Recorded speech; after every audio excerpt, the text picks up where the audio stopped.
Bonsoir, ils sont spectaculaires, ils trônent depuis des milliers d'années dans le paysage et ils attirent tous les regards. Ce sont les mégalithes, emblèmes du pays breton. Ce soir, Science Grand Format vous emmène à Carnac, dans le Morbihan, pour un voyage de plus de 7000 ans sur les traces de ces monuments préhistoriques. Ces stèles de granit sont synonymes de démesure, à l'image du monolithe de Locmariaquer qui mesurait près de 21 mètres de haut. Mais pour quelle raison ces stèles vertigineuses ont-elles été érigées et que nous racontent-elles des populations du néolithique? Car contrairement aux idées reçues, les menhirs de Carnac ne datent pas de la période gallo-romaine, n'en déplaise à Obélix. Au cours de leurs recherches, les archéologues ont également mis au jour des objets de prestige comme des haches polies et de mystérieuses perles vertes. Ils ont pu en découvrir la provenance et le résultat risque de vous étonner. Entre science et légende, le site de Carnac ne laisse personne indifférent. Carnac sur les traces du royaume disparu, c'est un film de Philippe Touranchot à découvrir tout de suite et à retrouver sur notre plateforme France.tv. Bonne soirée et vive la science en grand format. Ils défient la pesanteur. Ils frappent l'imagination par leurs proportions démesurées. Ils sont parmi les premières architectures construites par des sociétés humaines. Ces longues files de menhirs ont fait la réputation de Carnac, haut lieu de la préhistoire européenne.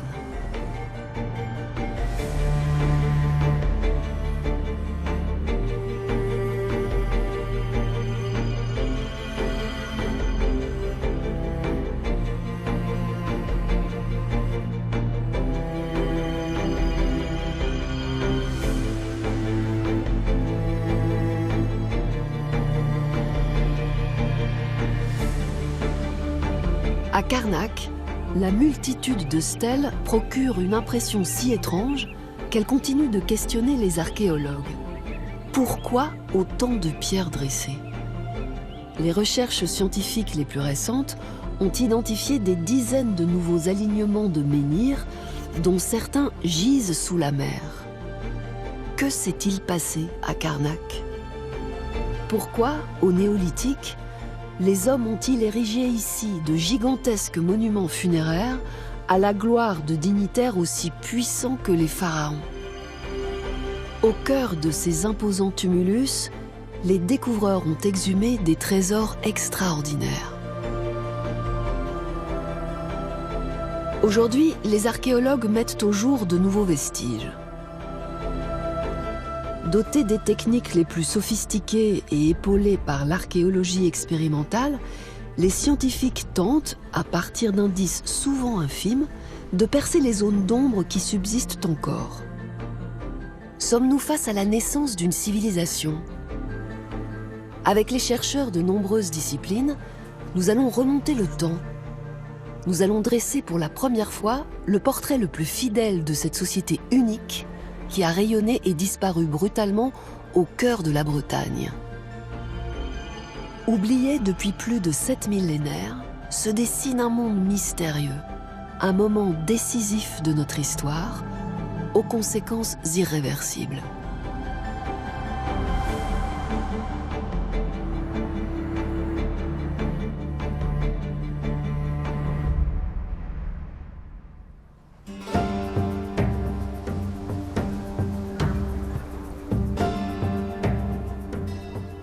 Le long des côtes bretonnes, le mois de septembre marque le retour des grandes marées d'équinoxe.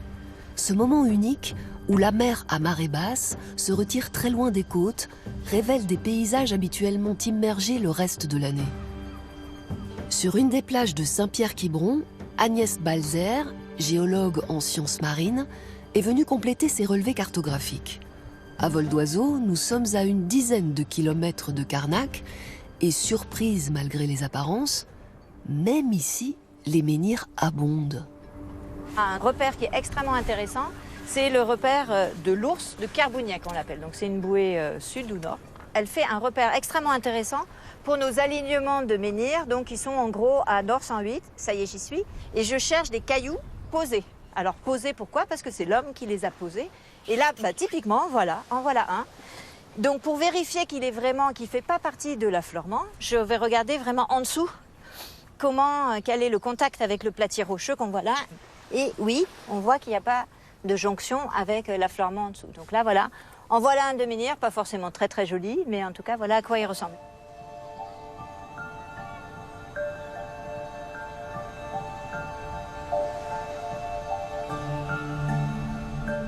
Hop, nickel. Je suis dans le 108. Et donc là, celui-ci, c'en est un. Submergés la plupart du temps ou ensablés sous nos pieds, ces menhirs ont longtemps été ignorés. C'est en analysant leur forme, leur surface et leur composition que les chercheurs ont récemment pu prouver qu'il s'agit de monolithes apportés par l'homme et non pas de simples rochers. Il faut bien comprendre qu'ils ont été quand même un peu bousculés par quand même des vagues, des tempêtes, des choses comme ça. Donc même s'ils ont été très protégés, puisqu'on a toute la presqu'île de Quiberon derrière nous qui nous protège des grosses tempêtes, on retrouve quand même ces alignements relativement clairement. Voilà un des plus grands, gros et jolis menhirs et qu'on ne voit que quand on est par des grands coefficients de marée. Et il est vraiment parfaitement posé puisque justement il sert de cache pour toutes les crevettes et c'est pour ça qu'on a aussi beaucoup de pêcheurs à pied autour puisque c'est là qu'ils vont récupérer les meilleures crevettes et peut-être les étrilles. Et alors donc là, on est super bien placé parce qu'on peut voir des deux côtés le Carbouniec, le grand menhir là qui est couché et là on voit ici nos alignements qui vont se prolonger en gros jusqu'à là-bas. On peut y aller maintenant, toc, toc, toc, toc. Et donc c'est la meilleure place ici pour pouvoir regarder ces alignements de menhirs.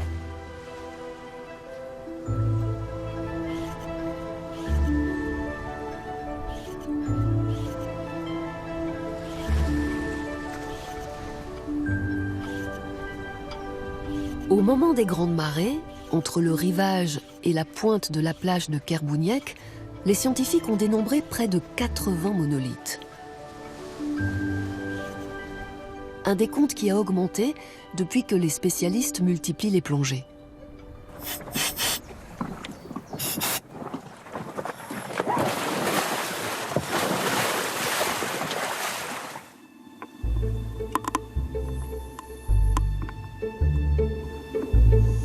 Sous la mer, en gardant la même orientation 108 nord, les scientifiques ont désormais identifié un total de 70 nouvelles stèles.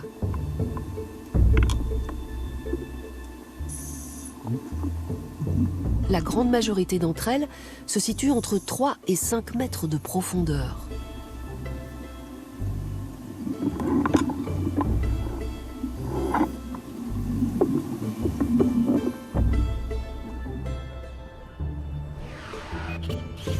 Kerbouniek apparaît donc comme un énorme complexe de plus d'une vingtaine de rangées de stèles, disposées sur 900 mètres environ, dont la moitié reste en permanence submergée.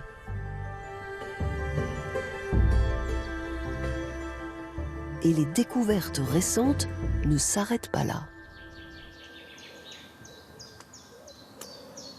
Dans les sous-bois, aux environs de Carnac, une autre surprise nous attend.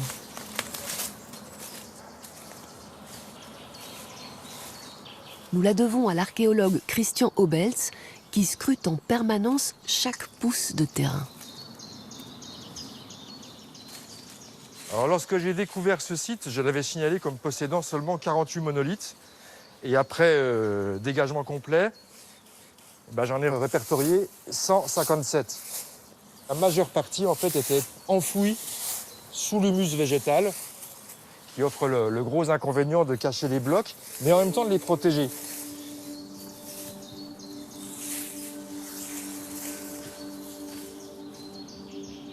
On en découvre qui sont couchés, de petite taille, d'autres un peu plus conséquents comme celui-ci, qui attaque à peu près 3 mètres de long et dont j'estime le poids à environ 7 ou 8 tonnes sans doute, une fois que la base serait dégagée.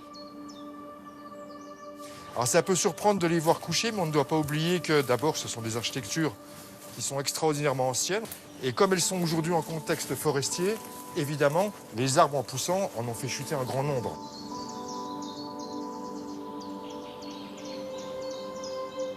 Alors la grande particularité de ce groupe de stèles, c'est qu'il se trouve au bord d'un ruisseau, le ruisseau de Galzan, qui donne son nom à cet ensemble. Et c'est là que ça devient intéressant, puisqu'on s'aperçoit que dès qu'on passe ce ruisseau, le nombre de fils diminue ici. On a environ 15 ou 14 fils ici, et là, il n'y en a plus que 8. Ça, c'est quelque chose qui nous indique à l'évidence que ça ne doit rien du tout au hasard. En cartographiant l'ensemble du site, Christian Obels s'est rendu compte que l'implantation des stèles répond à une volonté architecturale de la part de ses auteurs. Elles s'organisent dans un espace parfaitement délimité, situé à la perpendiculaire du ruisseau de Galzan. Son travail méticuleux donne d'incroyables résultats. Actuellement, dans l'inventaire que j'ai réalisé, nous en sommes pour la région Carnac, pas seulement la commune, mais la région, à 14 388 menhirs. Ça ne représente sans doute qu'un très faible pourcentage de ce qu'il y a eu, parce que ces monolithes sont très très anciens.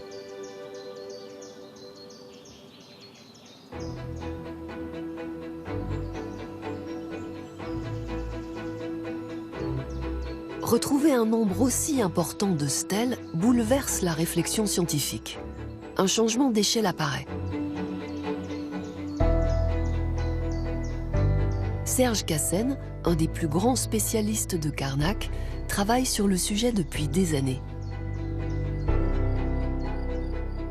À l'origine, l'objet radical, c'est la pierre fichée, la pierre plantée. Mais dès l'instant où vous organisez cette pierre, que vous répétez l'objet sur une ligne, que vous répétez cette ligne en différentes lignes parallèles et que finalement vous perdez sur l'horizon le début et la fin de la structure, alors là vous tombez vraiment dans la singularité du phénomène carnassien. Et c'est ça qui a posé problème jusqu'à aujourd'hui, parce qu'il fallait sortir du point de vue du site et se représenter l'ensemble de cette structure d'un point de vue régional.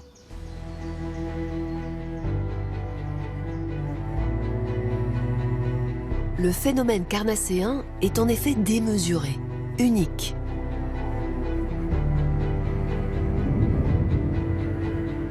Il s'étend de la presqu'île de Quiberon à l'extrémité est du golfe du Morbihan sur plus de 1000 km². Et les pierres dressées ne sont pas l'unique témoignage que nous ont laissé les hommes du néolithique.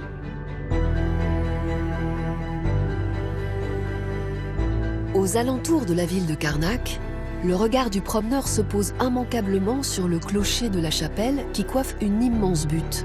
Elle détonne dans le paysage. Il s'agit en réalité d'un tumulus géant qui fait partie d'un groupe datant de 4500 ans avant notre ère. L'endroit où nous sommes, on l'a appelé le Mont Saint-Michel de Carnac jusqu'au milieu du 19e siècle, qui structure tout le paysage à 30 km. On a 44 mètres d'altitude. En fait, on sait, depuis les fouilles pratiquées par les antiquaires de la Société polymatique du Morbihan en 1862-1864, que c'est une tombe géante. Voilà, que c'est une tombe géante pour un seul personnage. Et dans le coffre, dans le caveau central de cet énorme tumulus, on a découvert un assemblage d'objets extraordinaires. Pour contempler ces pièces rarissimes, il faut se rendre au musée de préhistoire de Carnac. Le tumulus Saint-Michel, c'est vraiment le lieu de toutes les démesures. Et là où cette démesure frise le vertige, c'est quand on a découvert le trésor. 11 lames de hache en jadéite, un ensemble de grains de collier en varicite, 26 petites lames de hache en fibrolite. Et très vite, il apparaît que ces pierres ne peuvent pas être d'origine locale. Mais il faudra attendre 2003 pour que Anne-Marie et Pierre Pétrequin, archéologues préhistoriens au CNRS, découvrent l'origine de ces lames de hache en jadéite au sommet du Monte Viso, dans le Piémont italien. 850 km de Carnac, 2500 mètres d'altitude. Nous voici dans les Alpes italiennes. C'est ici qu'après 10 années de prospection, les deux ethnologues localisent des carrières entières remplies d'éclats de taille de jadéite. Faire des belles ébauches. Nous sommes à près d'1 millier de kilomètres à vol d'oiseau du Morbihan. Comment est-ce possible?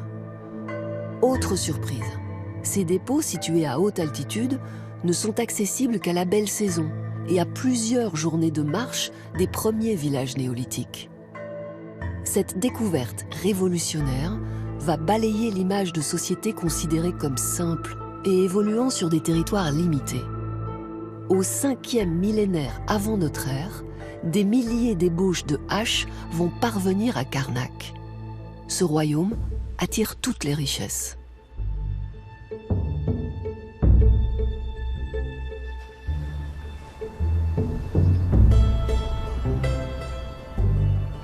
À 30 km de là, sur une île située en plein centre du golfe du Morbihan, s'élève un autre trésor du néolithique, le cairn de Gavrinis.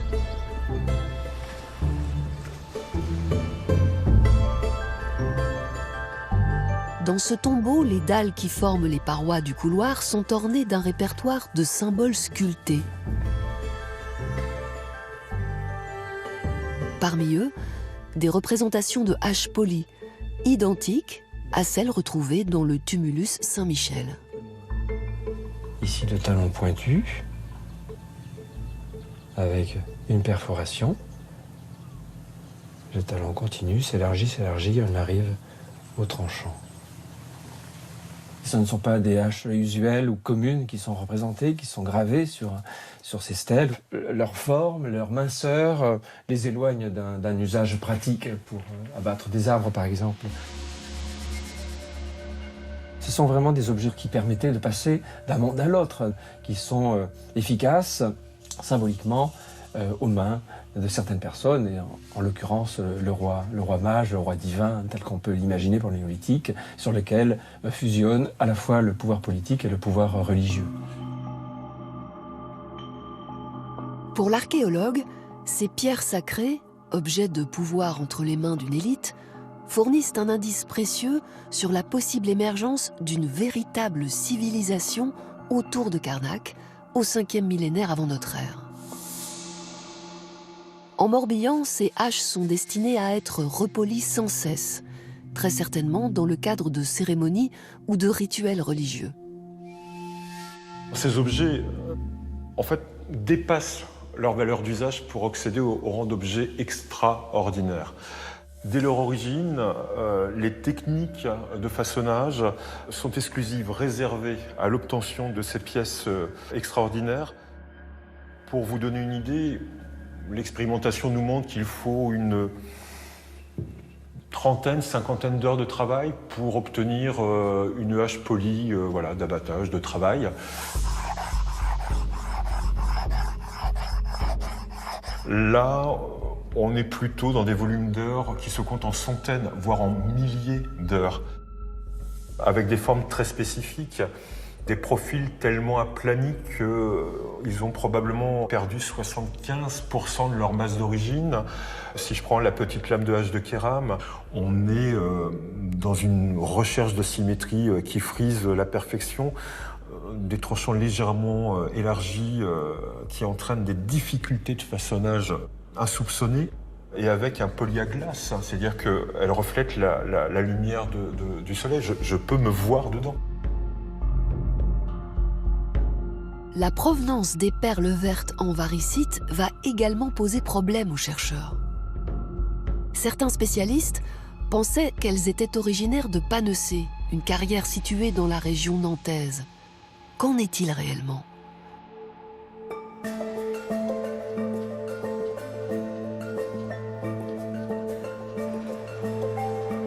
Aujourd'hui, dans les sous-sols du Louvre, les chercheurs du C2RMF vont tenter de percer le secret des précieuses perles.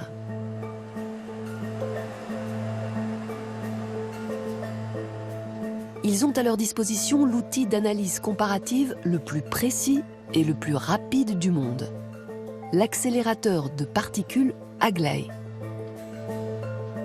Je m'approche. Ouais, un peu plus près. Et là, c'est parfait. On va pouvoir lancer l'acquisition. Aglaé focalise sur les perles un faisceau de protons. En fait, la perle est directement placée à l'extrémité de l'accélérateur et le faisceau de particules tombe dessus. Ça lui fait rien de mal. Juste, sous l'effet de ce faisceau, il émet un signal qui trahit sa composition. Au bout de quelques minutes, l'accélérateur rend son verdict. C'est ce qu'on appelle un spectre. C'est ce diagramme qu'on voit là, et on voit qu'il comporte des pics. En fait, chacun des pics correspond à un élément. Le plus grand, c'est le fer. À côté, vanadium. Alors ça, c'est l'empreinte digitale qui correspond à la perle qu'on vient d'étudier. C'est comme un ADN. L'ADN de la varicite va révéler une surprise de taille aux chercheurs. La composition de la varicite de Pansy colle absolument pas avec ce qui est trouvé dans les tumulus, mais pas du tout. Ce qui ressort, je dirais, de toute cette opération, c'est qu'en fait, la plupart des perles qui sont trouvées dans l'arc atlantique, notamment en Bretagne par exemple, eh bien, proviennent en fait de la péninsule ibérique, ce qui est vraiment à très très longue distance. Les perles en varicite proviennent d'Encinasola, une mine située en Andalousie. Nous sommes à près de 1500 km de Carnac, séparés par les Pyrénées. Comment l'expliquer ? À l'heure actuelle, la thèse retenue par les chercheurs privilégie la voie maritime pour l'acheminement des pierres de l'Espagne vers la Bretagne. La jadéite des Haches polies, en revanche, cheminait depuis les Alpes italiennes vers Carnac par voie terrestre et fluviale via le bassin parisien. Route commerciale, route sacrée, on ne sait rien des chemins de la préhistoire. Quelle source de richesse en Morbihan a pu engendrer un tel afflux d'objets précieux venus de très loin ? Des céramiques retrouvées dans les caveaux funéraires nous mettent sur la voie. Il s'agit de plats de faible épaisseur, dont la forme singulière rappelle ceux utilisés pour réchauffer la saumure de sel sur certains sites néolithiques du sud de la France. Olivier Weller est l'un des rares spécialistes du sel au néolithique. Il travaille aujourd'hui sur une des plages de l'île d'Edic, située à une trentaine de kilomètres de Carnac. Le problème du sel pour les archéologues, c'est que c'est une matière disparue, totalement dissoute. On ne trouve jamais de sel dans les fouilles. Donc comment travailler, j'allais dire, sur de l'archéologie de l'invisible.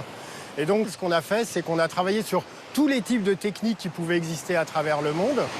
On a l'image, nous, évidemment, j'allais dire un peu automatique du marais salant, de type Guérande.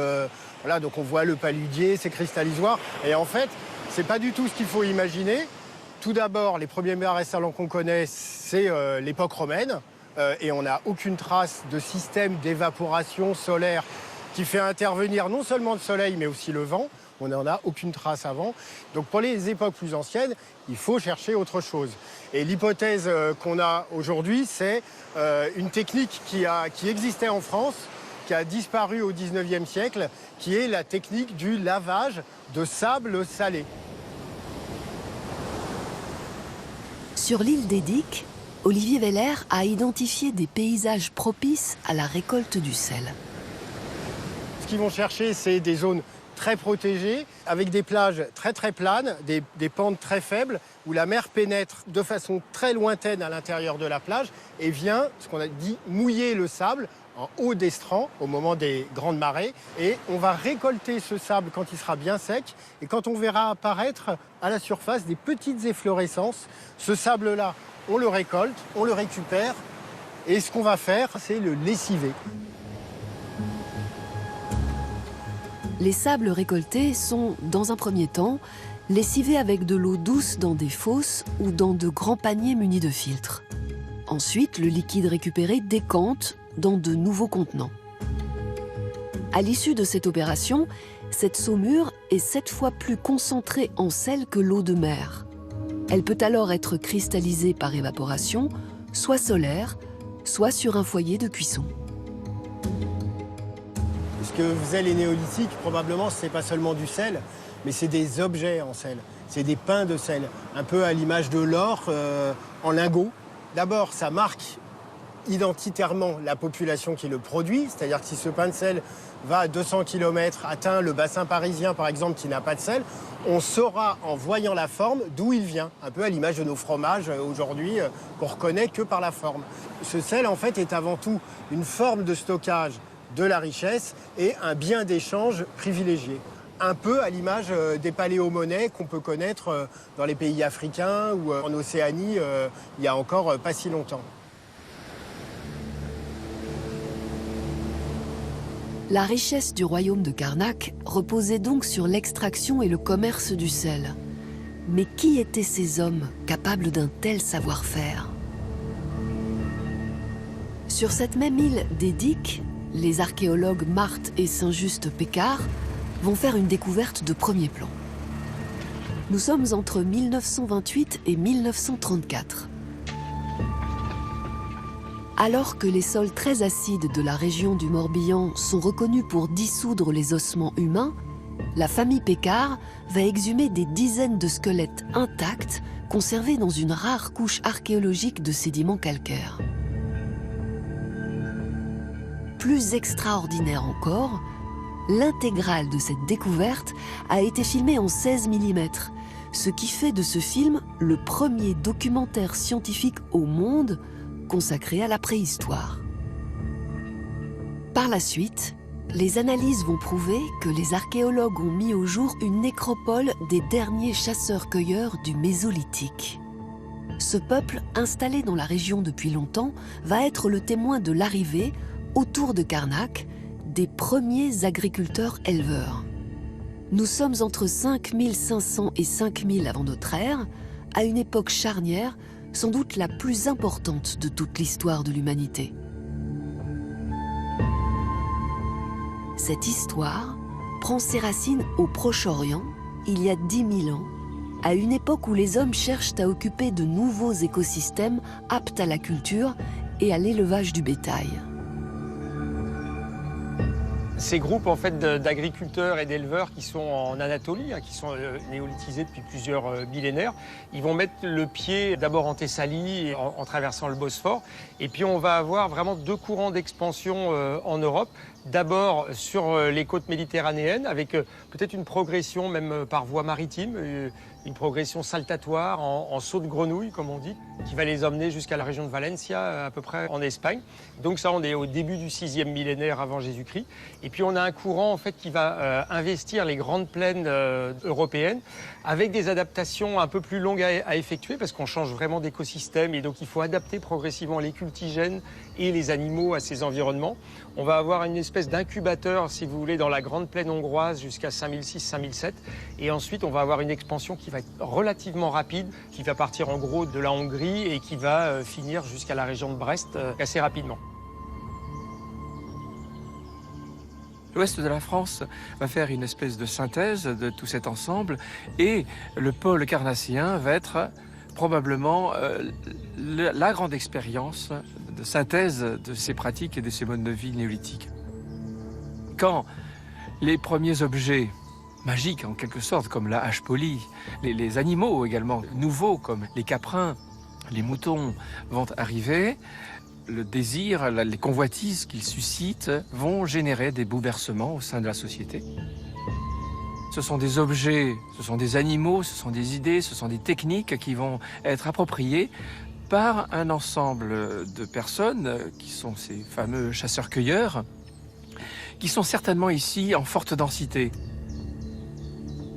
Cet extraordinaire apport de nouveautés va entraîner une véritable révolution. Jusqu'où ira-t-elle ?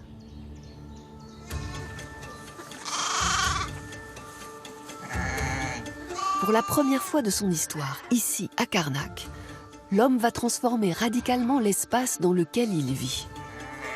En osant arracher au sol un bloc de rocher pour le dresser à la verticale, l'humanité brise un tabou multimillénaire.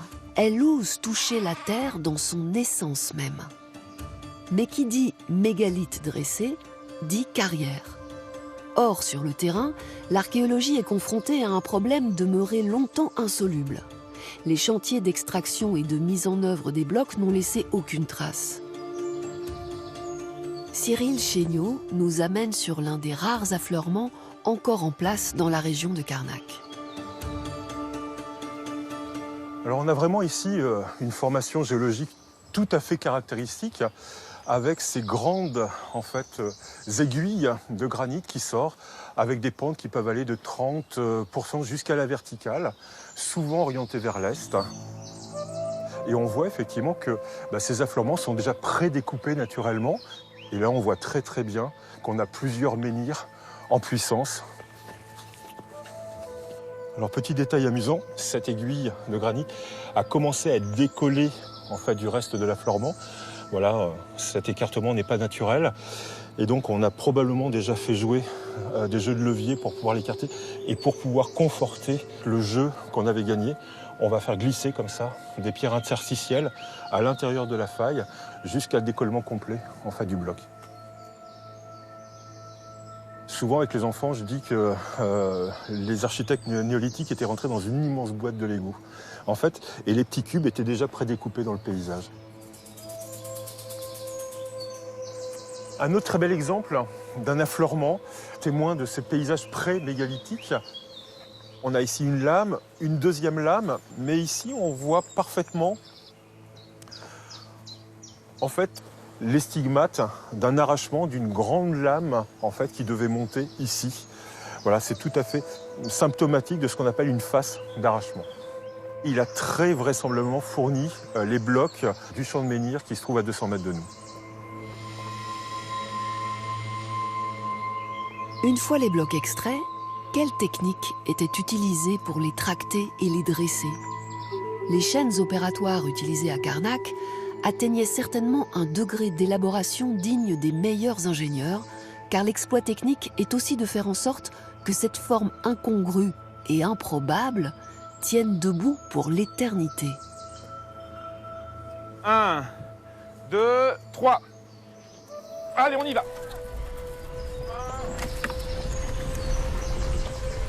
Allez. Philippe Guillonnet est un scientifique qui s'appuie sur l'archéologie expérimentale. Il cherche à comprendre les gestes employés et les moyens utilisés ici au néolithique pour déplacer les menhirs sur de grandes distances. On va essayer de tirer légèrement de biais. Allez, on y va encore. À 3. 1, 2, 3. Ok, tranquille, on est dans le contrôle. Voilà, on maintient la trajectoire, c'est bien là. Encore. Top. Alors le dispositif qu'on a mis en place, en fait, c'est de chercher à réduire au maximum les frottements pour gagner en efficacité dans la traction. Donc on a disposé sur le sol un système de rails. En fait, ce sont des bois refendus. Donc on a une surface plane au sol et une surface ronde sur laquelle sont posés des rouleaux. Donc on a une surface de frottement qui est limitée. Et puis dessus, on vient poser un berceau qui permet de bien répartir la charge de la pierre. Donc on n'est pas une traction directe de la pierre sur les rouleaux, mais on utilise un intermédiaire qui permet de répartir le poids de la pierre sur ce berceau. Allez, tranquillement. Si on calcule le ratio par rapport au poids de la pierre qui est un peu plus de 4 tonnes, on est à plus de 200 kg déplacés par personne. Voilà, donc c'est quand même un procédé qui du coup est assez efficace. Alors c'est vrai que si on raisonne sur un déplacement sur plusieurs kilomètres, il va falloir une autre logistique. C'est-à-dire que des rouleaux comme on en a amené, là on en avait une dizaine, il faut multiplier le nombre, il faut en avoir 40, 50, pour que quand on commence une traction, eh bien on profite de la pierre mise en mouvement et on la déplace sur 30-40 mètres d'un seul coup. Ouais, voilà, tout doucement, voilà, on baisse. Ne vous fatiguez pas, hein, ça va? On le glisse dessous? Ouais, vas-y, glisse.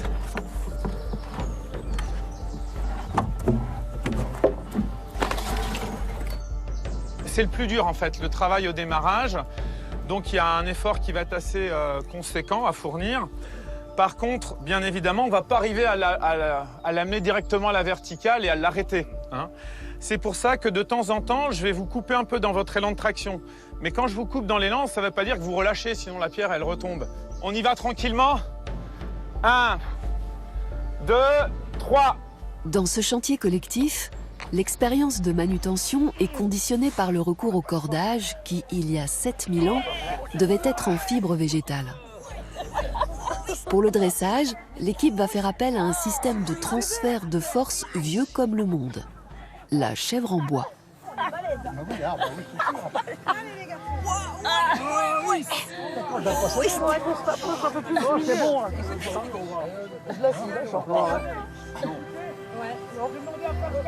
Moins vite, stop, stop, stop. 1, 2, 3. C'est bien. Allez-y encore. Allez-y.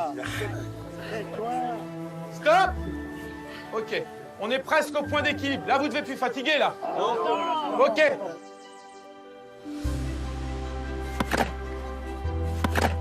Le transport puis le dressage de la pierre sont des opérations qui monopolisent une population importante. On peut imaginer un cortège aussi qui accompagne cette pierre-là, une cérémonie qui accompagne aussi le fait de dresser cette pierre.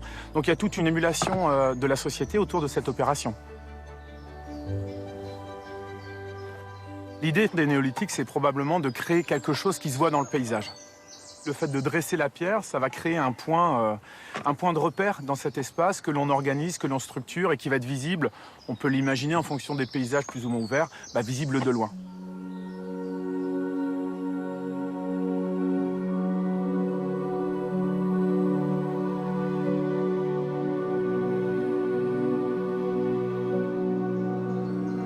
À Carnac, les alignements s'enchaînent sans interruption sur des kilomètres.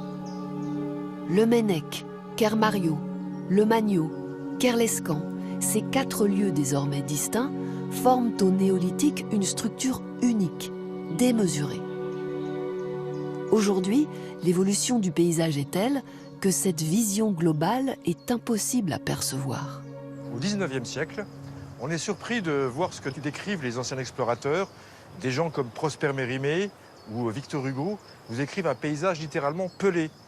Il n'y a rien, tout ce couvert végétal que l'on aperçoit n'existe pas.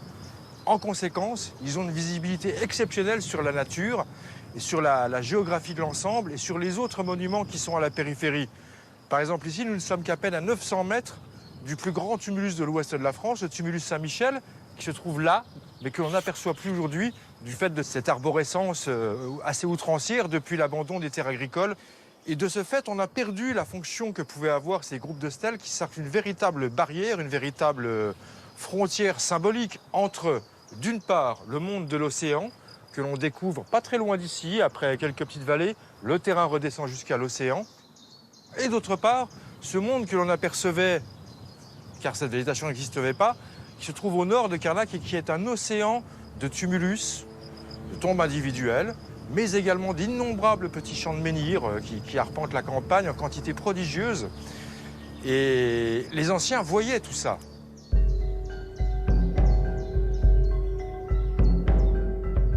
En érigeant des fils de stèles à l'infini, quel message cherchaient à délivrer les hommes de Carnac ? La notion de limite doit être ici absolument soulignée. Non pas des allées cérémonielles, comme souvent on a été tenté de le croire pour Carnac, c'est-à-dire en fait on filait les alignements comme si ça allait nous amener vers un espace sacré, mais dès lors que vous voyez la structure frontalement, à ce moment-là, cela change beaucoup la perspective. Et vous avez comme ça des espèces de murs de pierre qui vous forcent à avoir une posture vis-à-vis de cette structure et qui vous marquent en tout cas un avant et un après.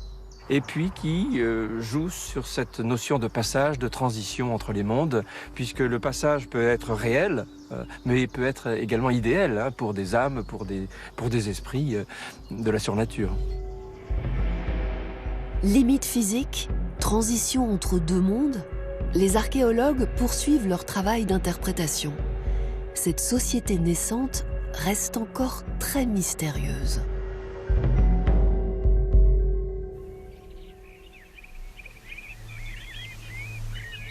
Au début du 5e millénaire, sédentarisés, les hommes du néolithique commencent à défricher la forêt primaire afin d'ouvrir des parcelles destinées à la culture et à l'élevage. Fréquemment, ils vont aussi chercher à se procurer du bois de construction pour le tractage des menhirs et l'habitat. Ouais, tu vas voir, j'ai trouvé un petit chêne là, bien droit, qui peut être intéressant. T'as pu défricher autour ? Ouais, j'ai assez bien dégagé, je pense qu'il peut tomber à peu près. Il a un bon axe, donc ça devrait être bien. Pour abattre cet arbre, Emmanuel Guerton et Philippe Guillonnet vont fabriquer l'outil emblématique du néolithique, la hache de pierre polie.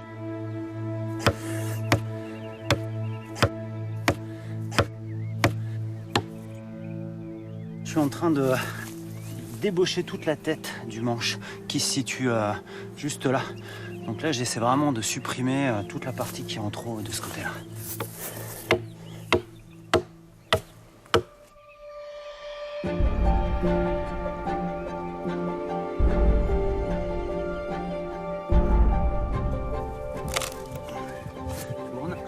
réalisation d'un manche de hache, c'est une bonne journée de travail. Entre tous les bauchages du manche, de la tête et de la mortaise, qui va représenter la moitié du travail, ouais, faut bien compter ça. Ouais. Le bois est sec, hein.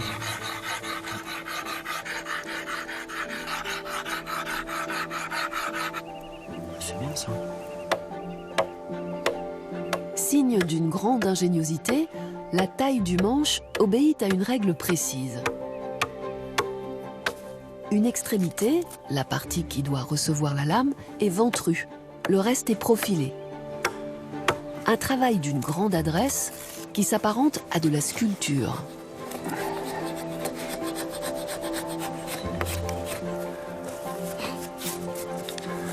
Donc là, on a notre repère pour attaquer la mortaise.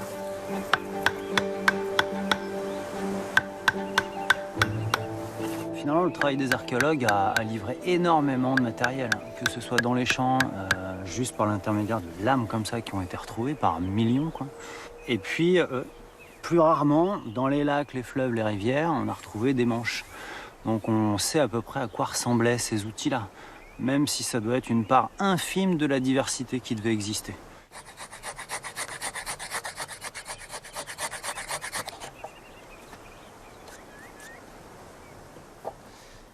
La carrière de dolérite qui a été exploitée localement dans les Côtes d'Armor, elle permet de façonner des haches qui sont d'une résistance et d'une efficacité incroyable pour couper du bois. La roche qu'on utilise là, c'est vraiment la roche pour fabriquer l'outil de travail. Donc il faut bien distinguer la matière première qu'on va sélectionner en fonction de l'usage que l'on va donner à ces lames de pierre polie. Si on veut retrouver un objet en contexte funéraire, on va plutôt choisir des pierres plutôt de couleur verte, assez rares, avec un poli très soigné.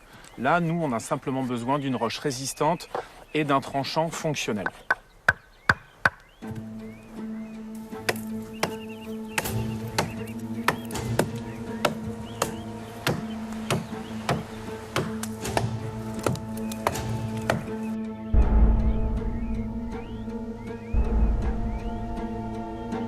Autour de Carnac, l'homme commence à modifier ses rapports avec l'environnement. Il inaugure son rôle de maître et possesseur de la nature, dont il ne se départira pas jusqu'à nos jours.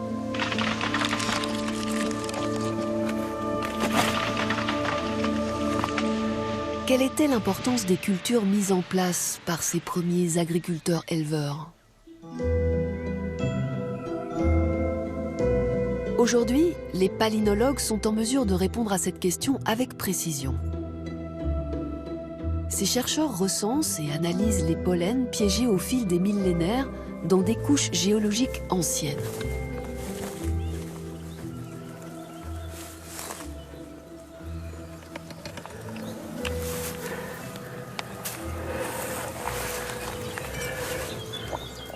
Tout commence par un carottage dans une tourbière proche de la presqu'île de Quiberon.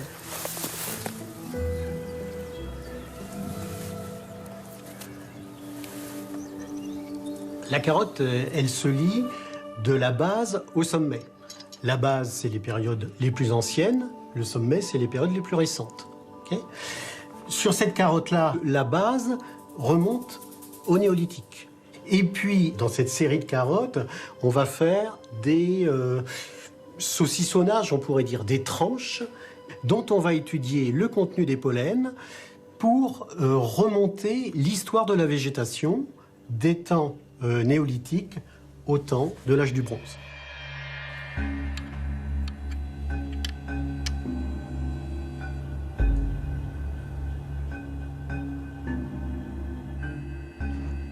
Ah, voilà, une spore de fougère de type polypode.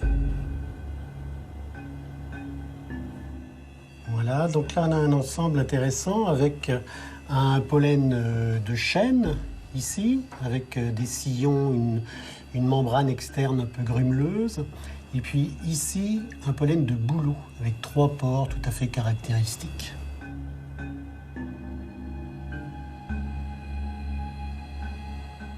Voici un pollen de graminée.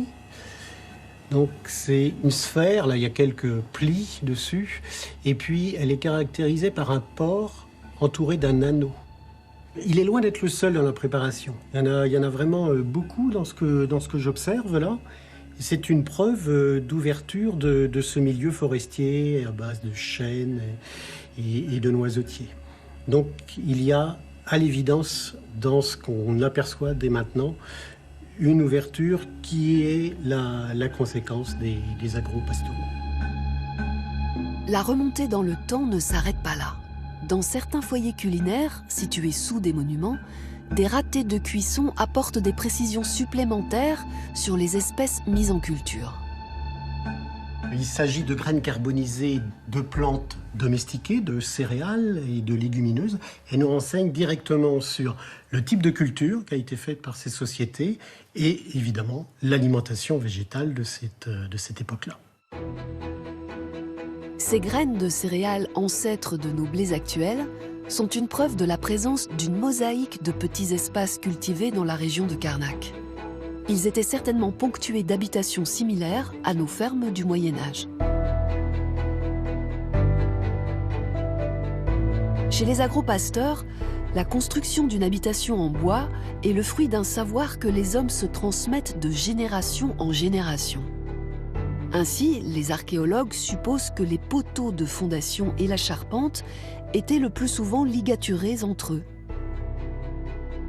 Pour la couverture, l'emploi du chaume était de loin le plus répandu.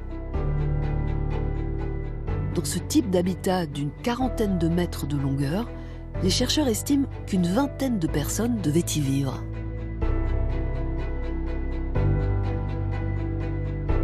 Aujourd'hui à Carnac, il ne reste rien de ces habitations faites de bois et de torchis reconstituées par les chercheurs. Un paradoxe pour ces bâtisseurs du néolithique qui ont su faire traverser les millénaires à leurs ouvrages funéraires, comme celui de Tumiac dans la presqu'île de Ruisse. À cette époque, la démesure s'empare des hommes. Des édifices gigantesques voient le jour. Le plus célèbre et le mieux conservé d'entre eux est celui de Saint-Michel à Carnac. Pour l'époque, c'est le plus grand édifice jamais construit par les hommes. Il est à l'égal des pyramides, qui seront érigées 2 millénaires plus tard. Les archéologues de la ville de Vannes décident d'explorer le tumulus Saint-Michel en 1864 en perçant un puits à partir du sommet du tumulus, et là ils découvrent le caveau central et son trésor funéraire.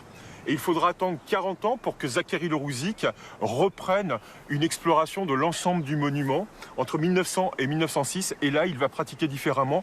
Il va percer des galeries de mines au travers du monument pour atteindre le caveau central et mieux comprendre la structure du monument.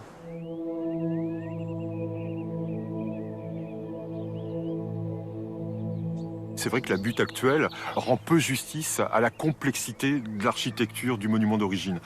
Alors qu'est-ce qu'on voit? Un parement extérieur parfaitement structuré qui cache une chape d'argile, de limon hydromorphe, de vase épaisse de 1 à 4 mètres.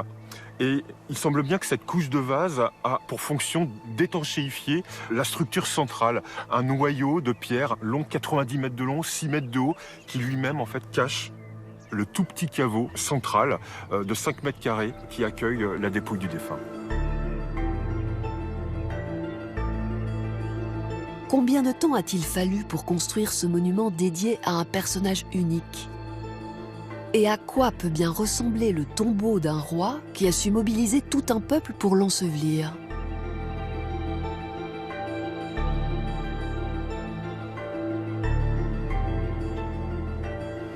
L'intérieur du tumulus est uniquement accessible à quelques chercheurs.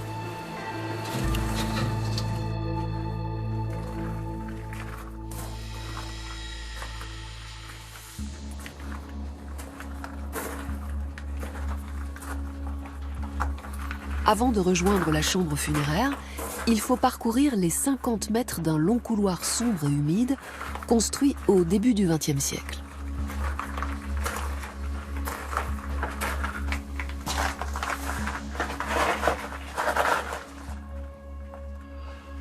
On est toujours surpris par l'exécuté du caveau central du tumulus Saint-Michel. 5 mètres carrés, à peine 1 mètre de hauteur, le tout protégé par 35 000 mètres cubes de matériaux qui ont probablement nécessité 300 000 heures de travail. Voilà, c'est là qu'on comprend mieux le gigantisme du projet architectural.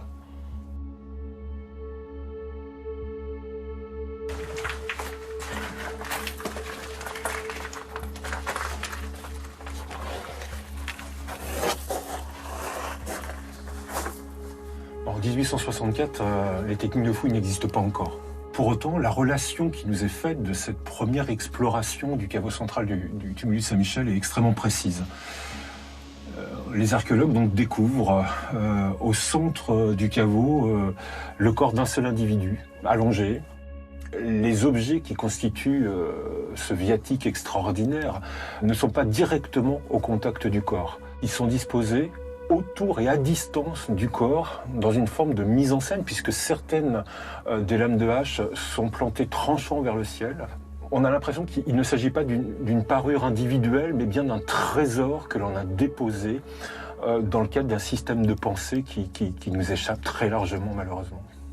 Bien, le fait même qu'une tombe soit à un seul personnage destiné nous en dit beaucoup sur le personnage qui est à l'intérieur, puisqu'il a fallu énormément de matériaux, énormément d'énergie, de main-d'œuvre pour réaliser cette tombe. Donc on voit bien qu'il y a un ensemble de manifestations qui sont hors du commun, qui n'ont rien à voir avec la tombe habituelle. Donc là, il y a quelque chose qui est plus proche du monde des pharaons, du monde de la Mésoamérique avec les Mayas, du monde de l'Empire chinois, où il y a fusion sur les épaules d'un seul personnage entre politique et religieux. C'est lui qui assure vraiment la présence de la divinité sur Terre et qui débute là au néolithique.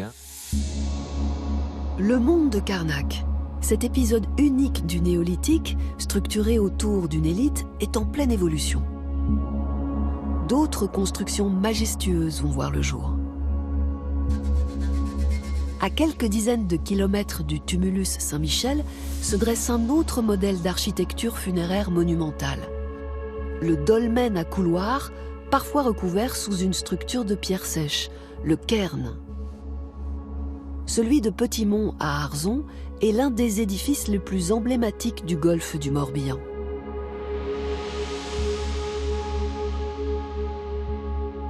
Pour avoir une vision inédite de l'architecture d'un cairn, il faut se rendre au centre de la Bretagne.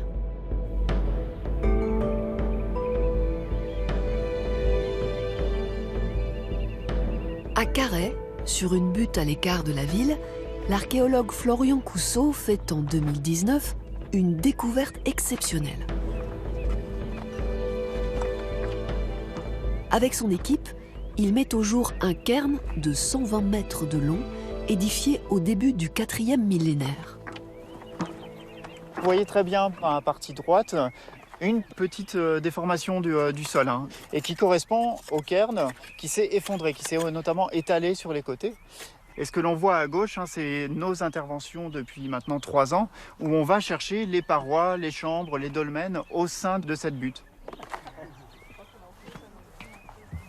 Pour le futur, on va enlever tous les éboulis et on va faire apparaître les façades des monuments qui va être environ d'un mètre et demi de haut.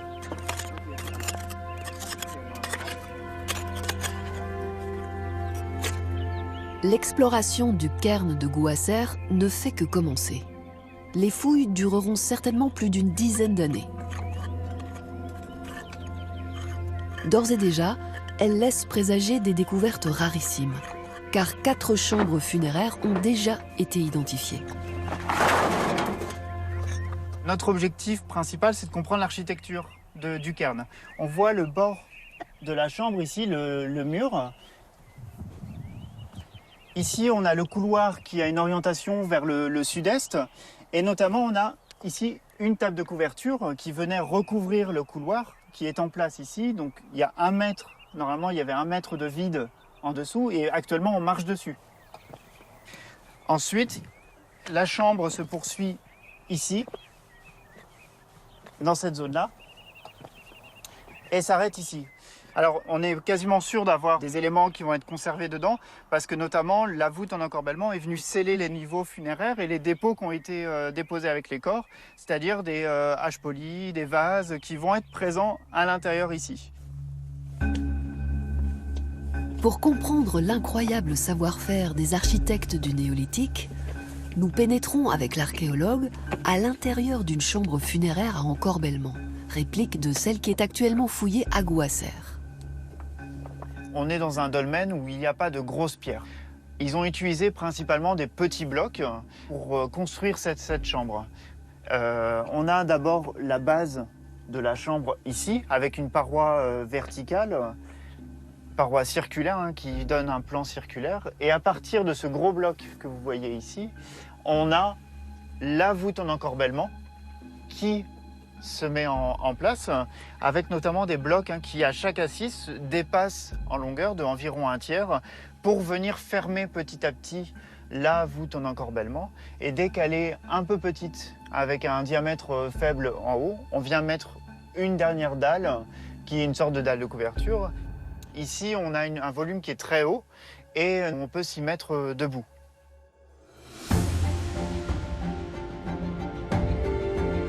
Ce chef-d'œuvre, parfaitement conservé depuis près de 60 siècles, se trouve dans l'un des plus grands cairns d'Europe. Monumental, spectaculairement posé sur une presqu'île qui domine la mer, le cairn de Barnenez a été surnommé le Parthénon des Bretons par André Malraux.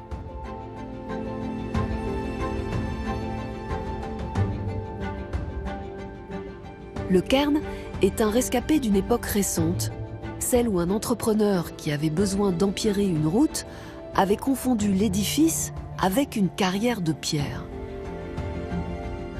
Depuis, le monument est irrémédiablement amputé. Ce long massif funéraire, avec son extrémité en forme de proue d'un navire, fait penser au départ d'un long voyage, celui qui mène vers l'éternité. La particularité du cairn de Barnenez, c'est vraiment son gigantisme. On est sur un monument qui fait 75 mètres de long, sur à peu près 4-5 mètres de hauteur. Et dedans, on a 11 chambres funéraires dont on voit les entrées ici. Tout ce monument-là, il a été construit dans la pente pour avoir l'impact le maximum possible sur la zone qui est en face de moi, et notamment les gens qui venaient depuis la rivière de Morlaix ou qui venaient un peu du plateau qui est en face du cairn. C'est un monument qui a certes accueilli des morts, mais qui avait vraiment pour but d'impacter les vivants.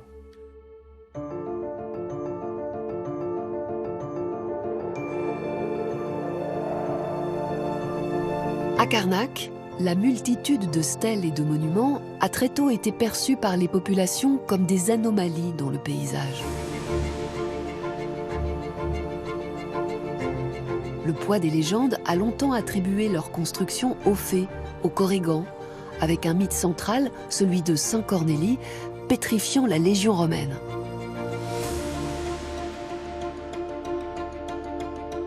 Certains ont même imaginé que les alignements servaient de piste d'atterrissage aux extraterrestres.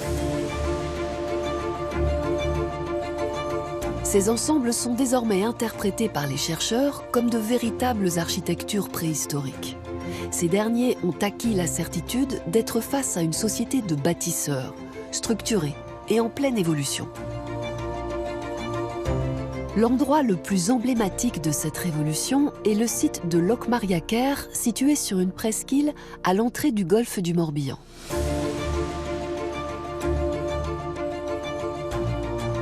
Il est difficile d'imaginer que ce lieu fut le théâtre d'un des moments les plus intenses de la vie des hommes, il y a près de 7000 ans. Sa singularité est d'offrir 3 architectures différentes du royaume de Carnac. La table des marchands, une sépulture collective à l'origine du terme dolmen. Le tumulus d'air gras, qui abrite une chambre funéraire réservée à une élite. Et surtout, le grand menhir. Aujourd'hui, ce vieux colosse gît à terre.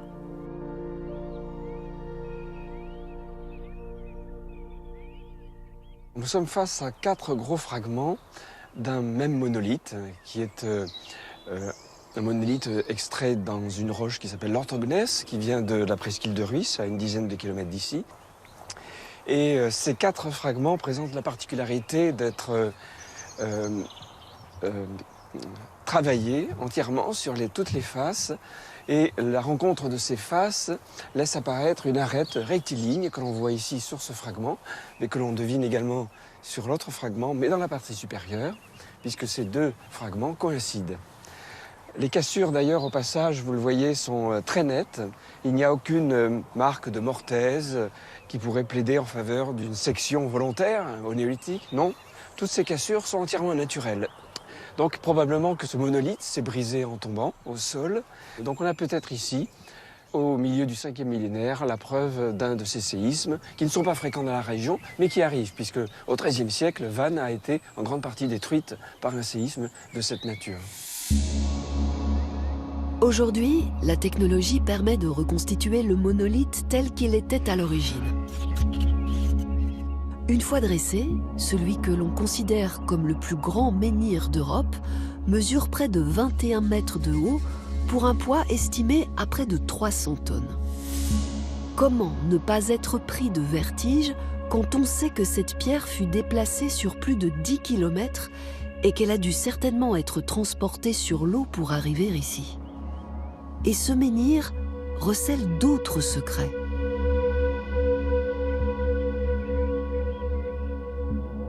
On ne voit pas grand-chose parce que c'est une figure très érodée, puisqu'elle est vraiment dressée au ciel. Donc la météorisation a effacé toute cette forme qui est en relief. Hein. C'est un faux relief, c'est un champ levé, mais elle est en relief. On distingue bien quand même la queue de l'animal ici, cette espèce de crochet qui vient ici, qui se prolonge comme ça. C'est exactement la queue, avec le corps en oblique ici, qui se rattache à la queue. Et pour finir, la 3e unité graphique, c'est la tête, qui s'inscrit encore dans un carré, ici. Et enfin, au-dessus, 4e unité graphique, le souffle, un cétacé, qui est interrompu par cette grande cassure qui s'est formée lors de la chute du monolithe. Cette figure a été longtemps interprétée comme une hache charrue, en tant qu'elle pouvait représenter le monde néolithique, le monde des agriculteurs, le monde domestique, tranquille et pacifique. Et finalement, elle ne ressemblait ni à une hache, ni à une charrue. À mes yeux, c'était plutôt du côté de l'environnement marin qu'il fallait chercher, et on a là quelque chose qui peut représenter un cétacé soufflant quand il arrive en surface. Et plus qu'un cétacé encore, avec une tête quadrangulaire comme celle-là, ça ne peut être que le cachalot. Ce motif de cachalot gravé sur le grand menhir n'est pas unique. Il se retrouve sur de nombreux monuments du Morbihan. Pour les chercheurs, cette répétition est un indice supplémentaire de la capacité à naviguer en pleine mer des hommes de Carnac. Les scientifiques vont de surprise en surprise. Autour du grand menhir, Serge Cassen a fait une autre découverte. Ça a longtemps été l'archétype de la stèle isolée, jusqu'au moment où, au cours des fouilles qu'on a réalisées à la fin des années 80, on a découvert, à côté de la fosse dite du Grand Menhir, un alignement d'une vingtaine de fosses qui présentaient toutes des calages, certains bien structurés, d'autres beaucoup plus éboulés, et voir parfois même la racine d'une ancienne stèle qui a été cassée à la base et qui restait encore plantée à l'intérieur de la fosse.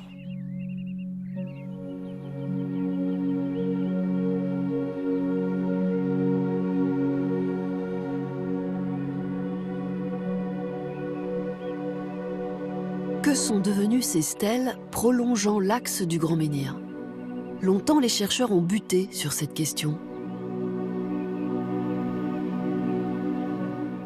Une partie de la réponse se situe sous la table des marchands, un dolmen qui abrite des gravures exceptionnelles.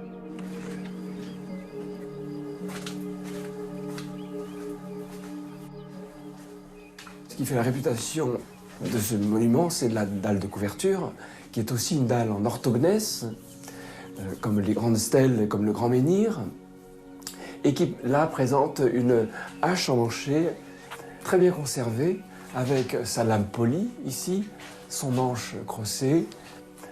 Au-dessus, une autre crosse très longue qui est superposée par la crosse de la hache. Et enfin, pour terminer, au-dessus, les deux pattes avant d'un animal avec deux pieds qui sont retournés comme des pieds humains. On distingue l'encolure, le mufle et le départ de ce qui semblait une encornure.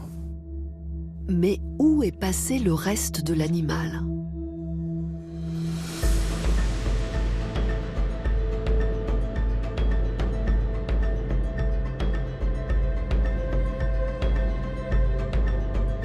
À la grande surprise des scientifiques, pour le trouver, il faut braver les courants du golfe du Morbihan et se rendre à 3 km de là, sur l'île de Gavrinis.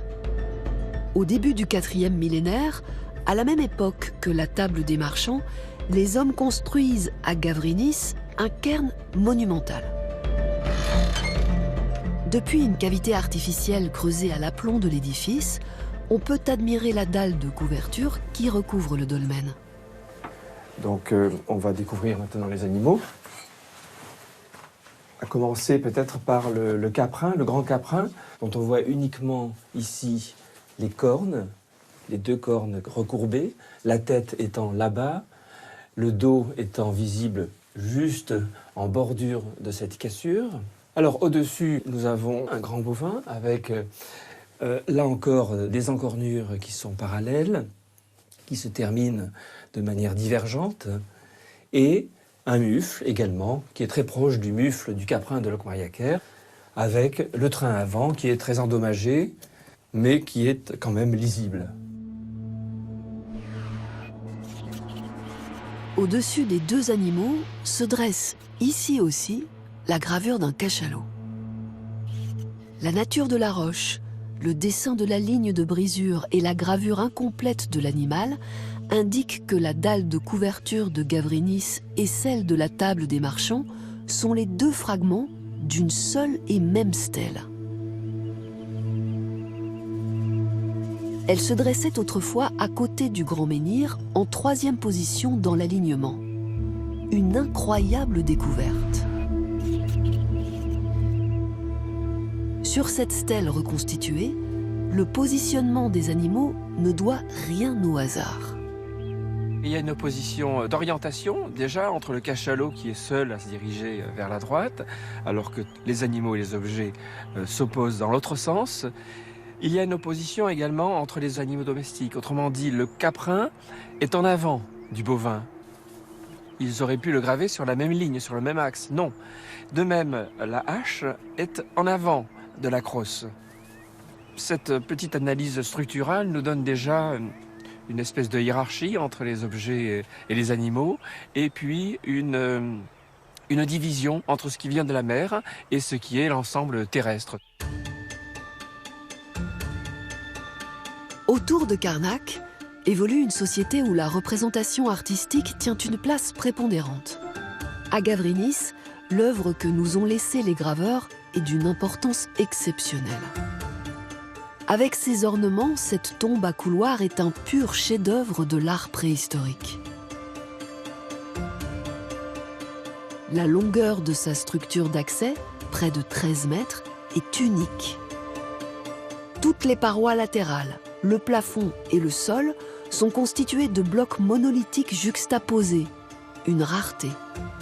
Enfin, l'abondance extraordinaire des signes gravés sur les parois fait la réputation du lieu. Comment les hommes de la préhistoire ont-ils réussi à graver autant de dalles dans le granit, un matériau connu pour sa dureté ?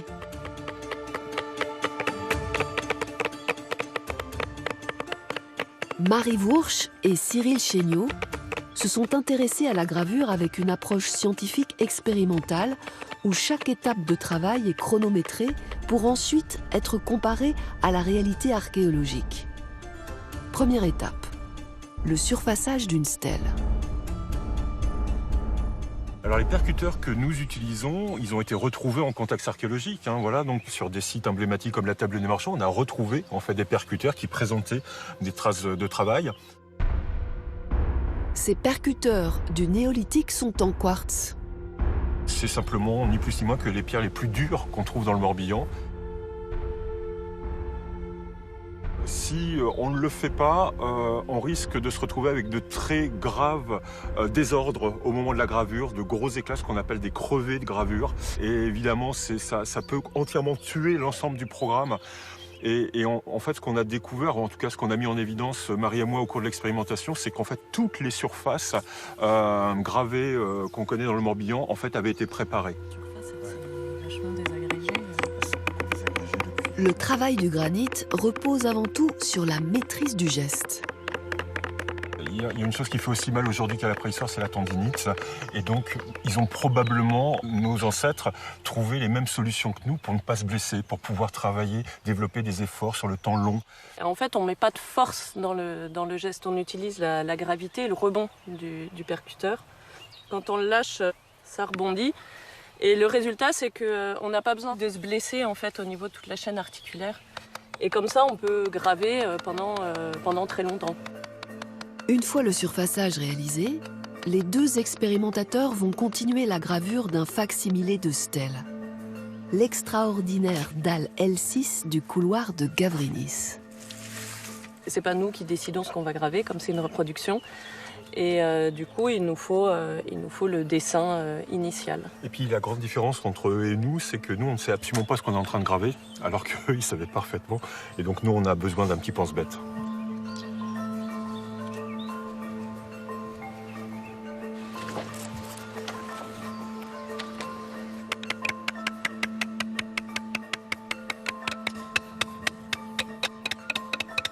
Là, on est sur de la percussion indirecte, donc on utilise un percuteur un peu plus léger et un outil intermédiaire. Et ça permet d'avoir une grande précision, cette technique. Alors on a testé aussi de la percussion directe pour la gravure. On a testé différents outils, c'est-à-dire des outils, des petites pierres qui n'étaient pas emmanchées. Ça fonctionne, mais ça fonctionne beaucoup moins bien. Ces centaines d'heures d'expérimentation nous ont permis d'obtenir des données quantitatives qui nous échappaient jusqu'à présent. Et donc on est arrivé à la conclusion que pour graver 1 centimètre de gravure, il nous fallait entre 1 et 2 minutes. Alors comme ça, effectivement, ça paraît très rapide. Mais si on prend simplement la dalle L6 du couloir de Gavrinis, là on est à 66-67 mètres linéaires de gravure. Donc on fait le calcul. Et donc on est tout de suite à plusieurs mois de travail. Et si on prend les 923 mètres linéaires de gravure dans la partie visible de Gavrinis, là les chiffres sont simplement vertigineux, quoi.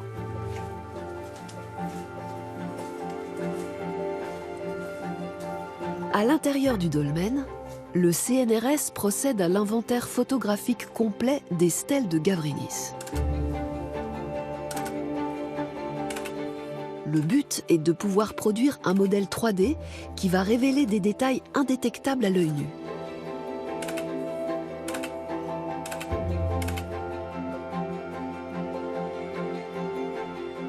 Serge Cassen est en charge de l'interprétation des relevés. Nous avons choisi la dalle L6 parce que ça a été la première à être traitée après l'acquisition lasergrammétrique de la tombe. Elle nous semblait la plus raffinée, la plus complexe, et nous avions raison. La lasergrammétrie permet de reconstituer la chronologie des étapes de gravure et en facilite ainsi l'interprétation. Sur son modèle 3D, vous voyez les premiers signes qui ont été réalisés, et notamment ces grandes lignes qui, 1, 2, 3, 4, à 5 reprises, vont en quelque sorte partager ce support et comme diviser l'espace, puisqu'on va voir que l'ensemble de la composition va s'organiser à partir de ces rectilignes. Sur la stèle L6, certains motifs comme l'arc, le carquois et les flèches sont facilement identifiables. En revanche, d'autres signes plus symboliques nécessitent une véritable investigation. La question s'est posée de savoir à quoi correspondaient ces cercles concentriques, puisque vous savez qu'au XIXe siècle, on a pu les interpréter comme des empreintes de pouces ou de doigts. Et en fait, c'est probablement l'eau qui est représentée. Alors ici, c'est une eau plutôt calme avec ce mouvement ondulatoire qui s'étend ici à la base de la dalle. Mais dans la chambre, on a des formes de spires enroulés à 3 spires, qui sont là véritablement quelque chose qui représente le courant, les tourbillons, qui sont encore aujourd'hui observables au pied de Gavrinis quand il y a des fortes marées. La précision de l'analyse en 3D va permettre aux scientifiques de faire une découverte majeure. On s'est rendu compte que cet arc s'interrompait ici et reprenait là. Alors que, par exemple, ici, pour ces arcs concentriques, le graveur avait fait un tracé continu. Pourquoi avait-il choisi cette interruption? Eh bien, on s'est dit, puisqu'il y a un axe imaginaire de symétrie qui passe par ces demi-arcs, si l'on rabat les deux objets, qu'est-ce que ça donne? En rabattant ces ensembles, on trouve la solution, puisqu'à ce moment-là, on retrouve l'image conventionnelle de l'embarcation avec équipage. Plusieurs tombes morbihanaises reproduisent ce motif, et à l'échelle européenne, c'est un motif assez classique.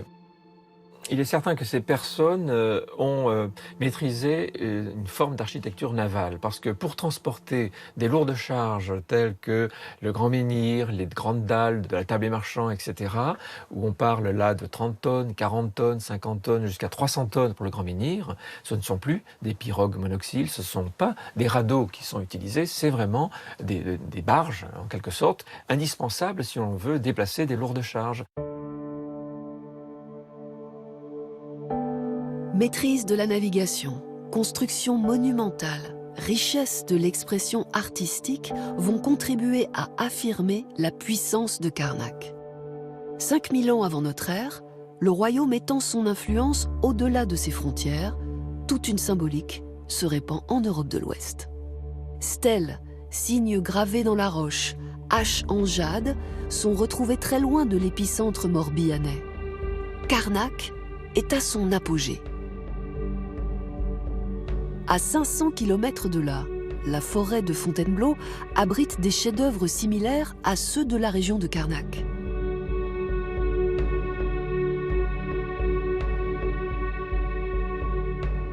Sur cet immense panneau de grès, Serge Cassen a récemment identifié plusieurs gravures.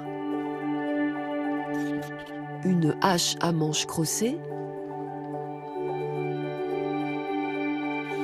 une embarcation et au centre, un motif interprété comme étant celui d'un personnage coiffé.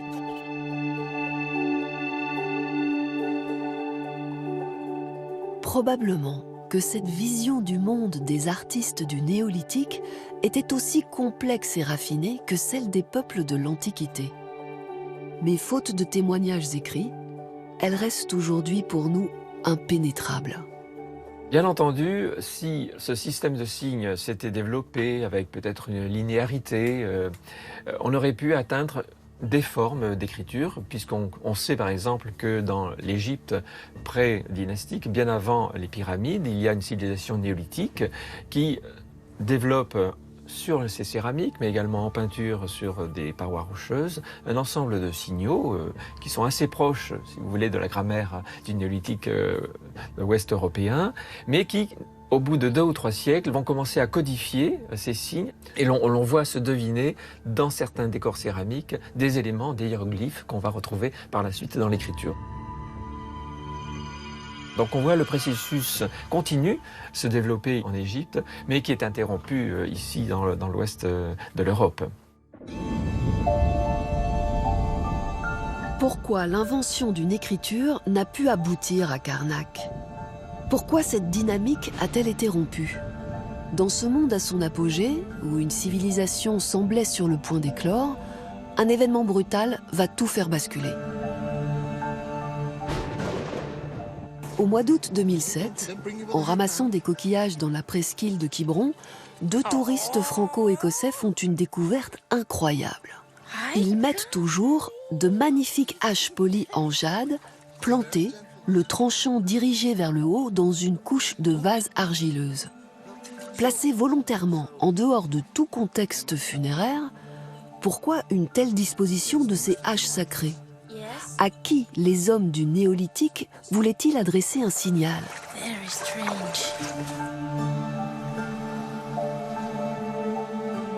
La réponse est peut-être à chercher à 40 km de là, dans le golfe du Morbihan.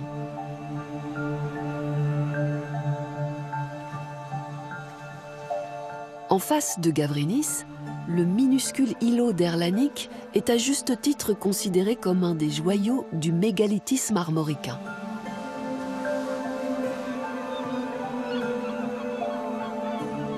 Sur sa pente, un hémicycle composé d'une 60aine de stèles est implanté en un demi-cercle d'environ 50 mètres de diamètre. Sa particularité, à marée haute, ses extrémités plongent dans les eaux du Golfe.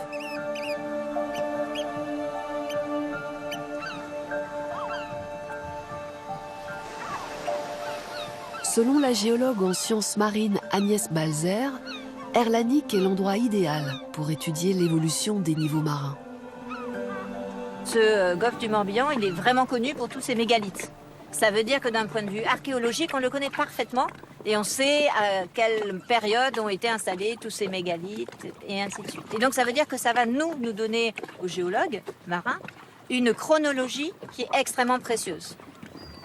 Là, ici, on s'aperçoit qu'il y a quelque chose qui s'est mis en place. Les archéologues savent exactement quand est-ce que ça s'est mis en place. Et donc, nous, on est capable de se dire, OK, ces menhirs qu'on voit là, eh ben, de toute façon, ils n'étaient pas mis dans l'eau exprès. Donc, s'ils n'ont pas été mis dans l'eau exprès, ça veut dire que c'est le niveau marin qui est remonté. Selon elle, cette remontée des eaux se produisait déjà au néolithique. Pour preuve, un deuxième hémicycle, qui jouxte le premier, est entièrement submergé. Il est là, en dessous, là, comme ça, quelque chose comme ça. Non, non, il est sous l'eau. Même le début de l'hémicycle est sous l'eau, là. D'accord. Et en fait, apparemment, d'après ce qu'avaient dessiné les archéos, là où il y a les deux bras qui font ça, tu vois, toc. Et l'autre, il est là. Mais nous, dans notre plongée, on arrive sur la tête de l'hémicycle. Probablement quelque chose comme ça. Sauf que ça fait vraiment longtemps qu'on ne voit plus rien du tout. L'équipe s'apprête à plonger dessus afin d'en compléter la cartographie.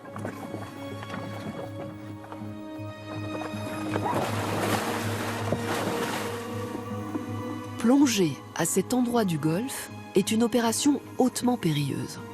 Les courants marins y sont parmi les plus puissants de Bretagne. Au gré des marées, la mer rentre ou sort dans l'estuaire, les flux sont d'une violence inouïe. La seule fenêtre possible pour plonger est l'étale qui correspond au moment où les marées s'inversent. Avec un inconvénient majeur pour les plongeurs, cette période d'accalmie n'est que de 20 minutes. Le compte à rebours est enclenché.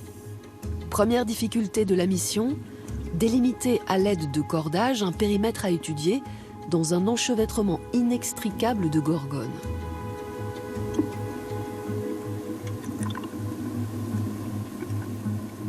L'objectif est d'identifier les pierres susceptibles d'être des menhirs, un véritable travail d'expert.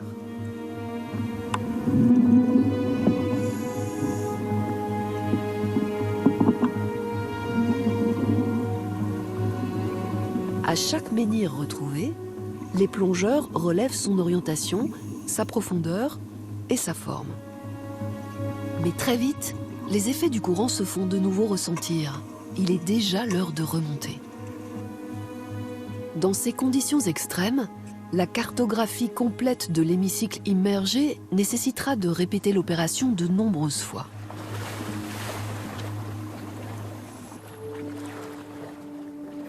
Le résultat est saisissant. Les hémicycles se présentent comme deux cercles tangents, deux fers à cheval accolés. Pourquoi une telle construction ? La partie toujours visible a-t-elle été édifiée pour remplacer celle envahie par les eaux ? Pour cette dernière, les relevés indiquent que le niveau de la mer, il y a 7000 ans, était 10 mètres en dessous du niveau actuel. Pour comprendre la mécanique de la remontée des eaux, Agnès Balzer doit poursuivre ses recherches dans son laboratoire. L'analyse d'une carotte de sédiments prélevés dans la baie de Quiberon permet d'expliquer le rythme et les conséquences d'un bouleversement climatique majeur enclenché 10 000 ans avant notre ère. Ça, c'est le zéro, c'est l'actuel. Là, on va jusqu'à 4200 ans. Et là, en gros, on est 4200 ans jusqu'à 7000. On sait qu'après, c'est 7000. Donc, on est dans cette période qui va nous intéresser, justement. Et on va s'attacher à regarder les sédiments. Parce qu'en fait, les sédiments, ils vont nous parler, ils vont nous raconter quel type de sédimentation. Et on va voir que là, par exemple, j'ai plus de sable, donc je sais que j'ai une période qui doit être un petit peu agitée. Là, j'ai des sédiments qui sont très très fins. Donc ça veut dire que c'est une sédimentation tranquille. Et puis au contraire, à des moments, là par exemple, très clairement, là on le voit bien, j'ai une période de tempête où là j'ai un lit coquillé avec plein de coquilles. Et donc là, ça veut dire qu'on sait que probablement vers des 6000 et quelques, il y a dû y avoir des grandes phases de tempête qui ont fait que on a eu des bouleversements, en tout cas à la côte, parce qu'on les enregistre très très bien là sur les sédiments. L'analyse complète de la carotte atteste qu'une montée subite des eaux a façonné durablement le paysage du Morbihan.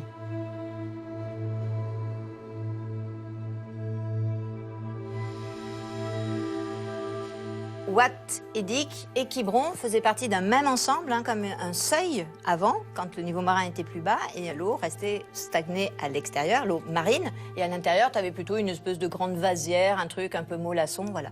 Le niveau marin commence à remonter, un peu de tempête, on casse un peu probablement des barrières naturelles, floup, le niveau marin remonte. Donc la baie de Quiberon s'en noie.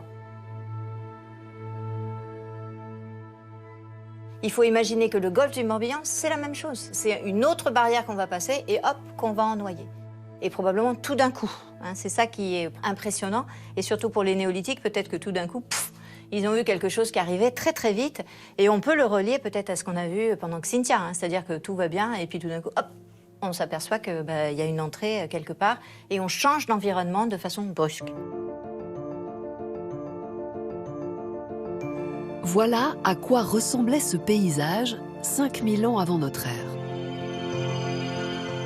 La rivière d'Auray serpentait paisiblement à travers des forêts de chênes, de noisetiers et de fruitiers sauvages.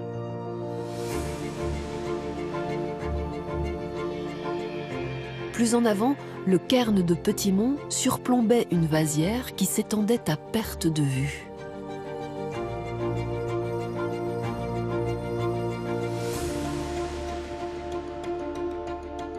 En 2007, la science a prouvé que les haches polies de la baie de Quiberon ont été volontairement enfouies dans un milieu marécageux alors situé entre terre et mer. Symboliquement, par ce geste d'exposer des objets sacrés en un point crucial du paysage, les hommes du néolithique cherchaient à conjurer un sort funeste, celui d'une remontée des eaux qui submergeait des ouvrages entiers de stèles sacrées. Une remontée des eaux malheureusement inéluctable qui allait mettre fin à la puissance de Karnak.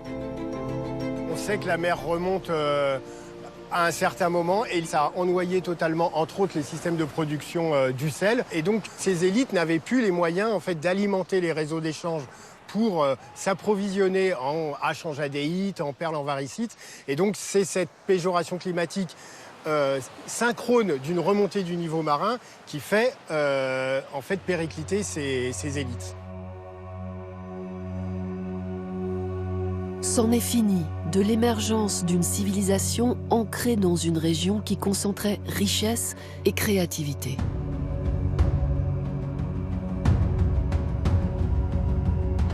À partir de moins 4300, l'effondrement du phénomène carnacéen est acté. Témoignage irréfutable, l'apparition des dolmens. Ce nouveau type de sépulture témoigne d'un rapport à la mort bien différent et surtout de profonds changements dans l'organisation de la société morbihanaise. Le phénomène carnassien, au sens des grands tumulus carnassiens, des tertres funéraires qui contiennent des objets en jade, des pendeloques en varicite, c'est un mouvement, un phénomène assez restreint dans le temps, entre 3 à 4 siècles, pas davantage, mais qui ne va pas s'anéantir, qui ne va pas se détruire de lui-même. Il y a quelque chose qui suit, c'est le phénomène des tombes à couloirs. Et ce monument ici, du Manegro, en est un très bon exemplaire, avec sa structure d'accès, ses cellules latérales. Et au fur et à mesure, les architectures vont changer, les chambres vont s'allonger, les couloirs vont se réduire. Et là où le nombre d'inhumés était encore réduit, 5, 10, 15 personnes dans ces tombes à couloirs, on va se diriger vers des dépôts de 200, 300, 400, 500 personnes. Donc on voit un accès plus démocratisé au sépulcre. Cette région qui a connu un destin exceptionnel au 5e et au 4e millénaire va se standardiser. On va avoir une fin progressive de l'exception morbihanaise, si on veut, de cette concentration très forte de monuments. Et la région de Carnac, ensuite, jusqu'à l'âge du bronze, va rentrer un petit peu dans la normalité. En revanche, on est en droite ligne des enfants du néolithique. La manière dont vous allez gérer les cycles de croissance des végétaux, la manière dont vous allez gérer vos troupeaux, tout ça, finalement, a été défini 5000 ans avant notre ère. Donc on peut dire dans un certain sens que toute la société agro-pastorale jusqu'à la révolution industrielle a été totalement définie à cette période-là pour la France. Il y a 7000 ans, à Carnac, des hommes élevaient des structures monumentales dans le paysage. À la même époque, ils gravaient leurs croyances et leur environnement dans la pierre pour l'éternité. Loin d'avoir révélé tous ses secrets, le royaume disparu de Carnac nous aura légué bien plus que des pierres dressées. Il marque un tournant dans l'histoire de l'humanité. Ici a eu lieu une mutation décisive aux conséquences irréversibles. Aujourd'hui, elle résonne encore.